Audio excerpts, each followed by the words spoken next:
Hello everyone, it is Evan from the Trade Risk. Happy April Fools. I am here with a market recap video and we're going to go over some trade ideas at the end of the video. So lots to go over. Let's jump in.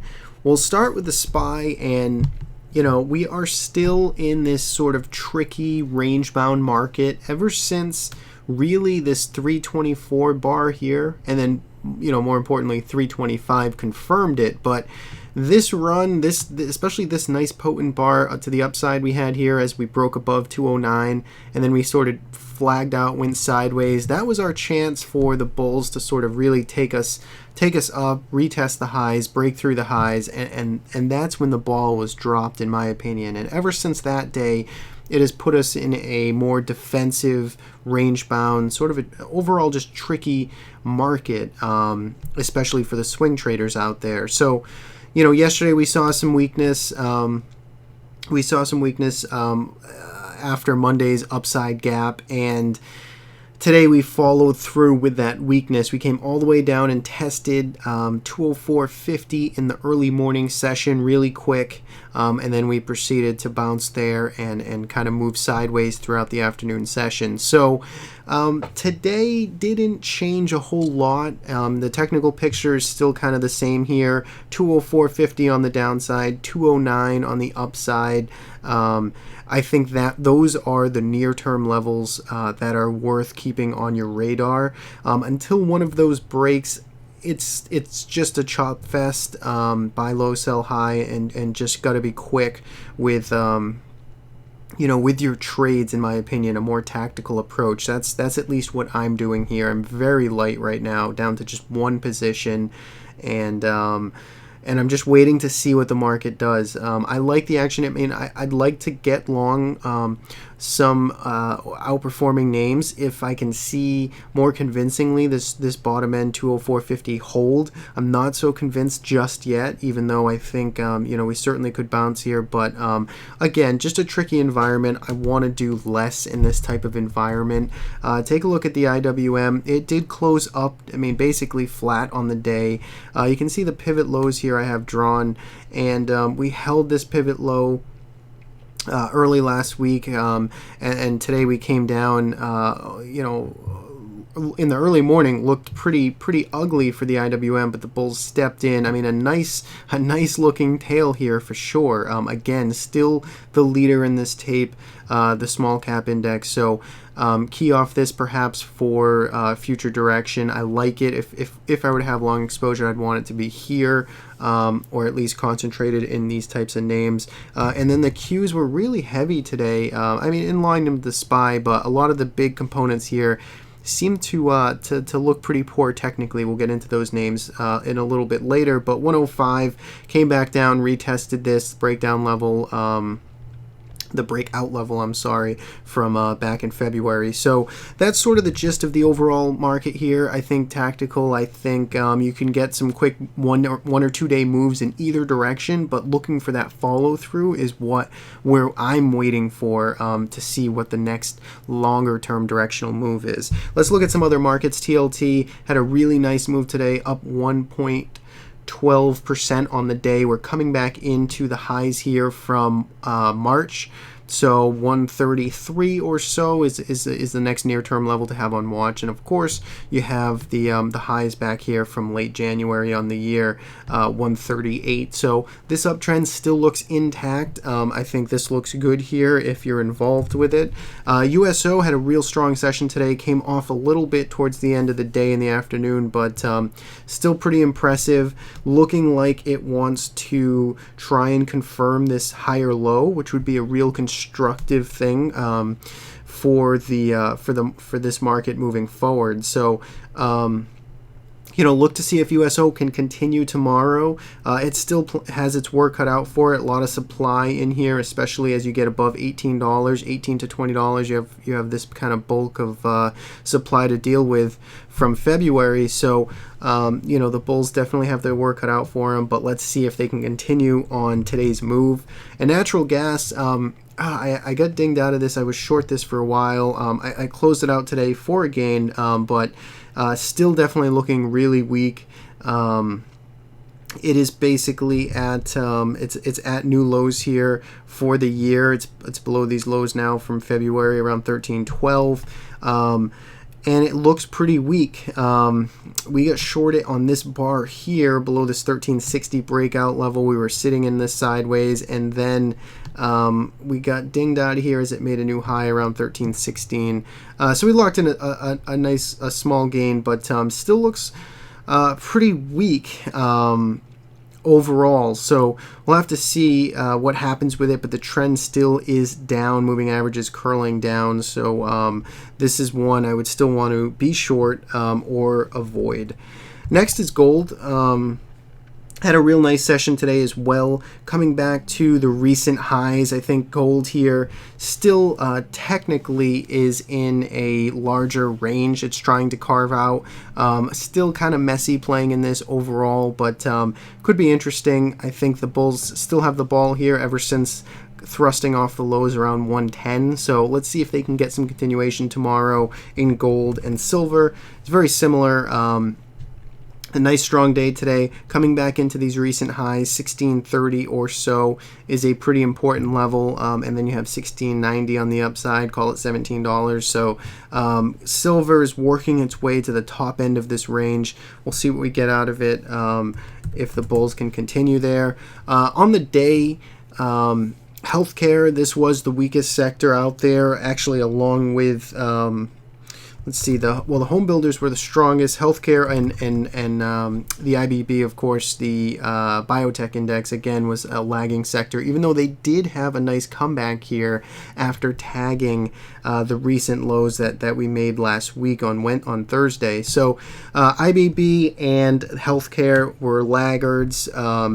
And then on the upside, we had the materials names that held green, and even the financials didn't quite close green, but still stuck in there today. So interesting to see those two sectors going forward if some more setups present themselves in the financials and the home builders on the long side. Now, for some individual names, start with Apple.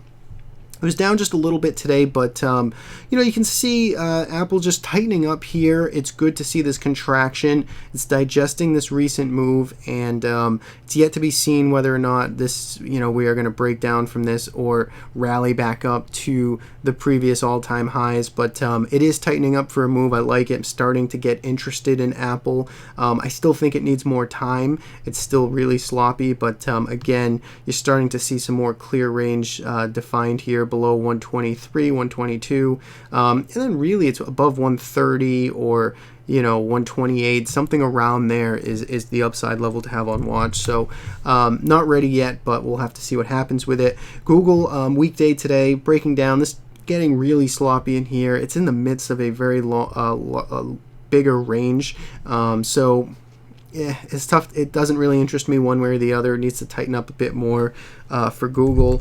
Netflix, looking real heavy today. Again, short-term downtrend is down and still in play. Moving averages heading down. So 410 or so on the downside, below basically last Friday's lows. I think you could get some new momentum on the short side. And then, of course, you have this big gap right here from earnings that, of course, would need to be defended if the bulls want to keep price above $400. So that could be an interesting short setup coming up. And same thing with Amazon. Amazon was really strong, has this gap up from earnings as well, but you can see it starting to roll over again. Looks like it might head back in here and retest 366 again. So see if 366 holds. You could have a nice short setup below this level if it does break to the downside for a trade. Might have that one on watch myself.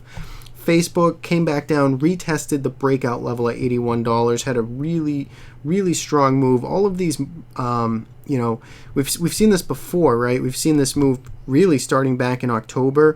Look at this nice, 1 week move, almost 10-day move here in Facebook, rip to the upside. Then you have a gap down and some consolidation, and then we saw it again here at the end of December. 1, 2, 3, 4 day really fast move to the upside. Then you gave it all back, And, you'd have to wonder if that's happening again here with the squeeze we saw from 77 all the way to 86, broke us out of the range. Now we're heading back down. We've given about half of it back now. So basically the lows from today is a pretty good line in the sand. It is exactly the breakout level. Take a look at a weekly chart. So you'd want to see the bulls step in here at around $81 if this breakout is for real and if this is going to stay, looking as strong as possible. So keep that in your mind going forward.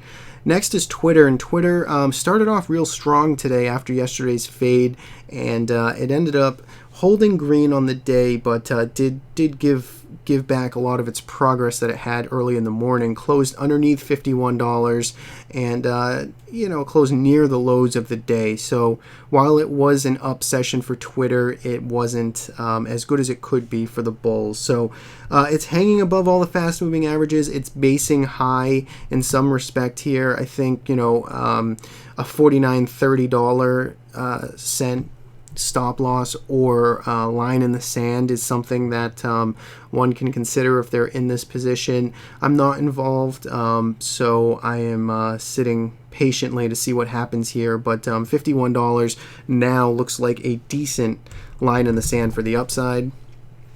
Next is Alibaba, and Alibaba looks like a pretty clear short signal here. Just depending on how the market really wants to roll, but Baba really ended up rolling over today, $83. I think as long as it stays below there, I think it's worth shorting. And it's pretty much all-time lows for this name. It is all-time lows for this name.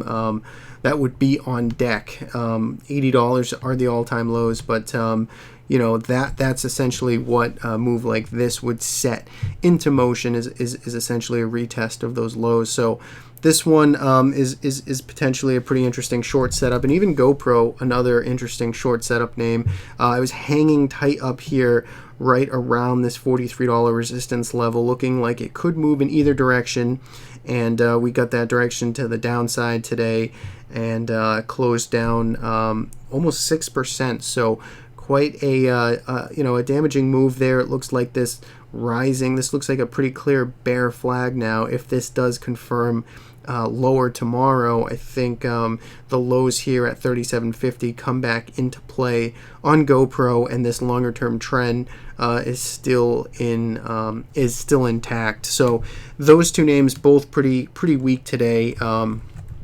So keep it on watch and further market weakness. And now some names on the long side, just a few names here. COUP is one, COUP. This one looking pretty good. I mean, it had this pretty gross gap down here back in beginning of February, but it did sort of base out, round out a bottom here, made a thrust higher towards the end of March, consolidated, and now it looks like it may want to go again, basically above today's highs, 1210, 1215 or so. Looks like this one might want to leg higher here, and you do have this open gap that price could move pretty quickly through. So keep this one on watch. I do like the formation here. Next is GTLS, and I almost pulled the trigger on this one today heading into the close, but I decided just to hold off just for general exposure that I didn't want to have right now while the market's still sort of in a indecisive state. But GTLS looks pretty good here. Above $36, I think is where it gets interesting. We got that today, so this one is definitely in motion, up nicely, 3.5%. Look for some follow through tomorrow. I will also be eyeing that one going forward. LYB is another one on the upside today. Had a nice day, up almost 1%.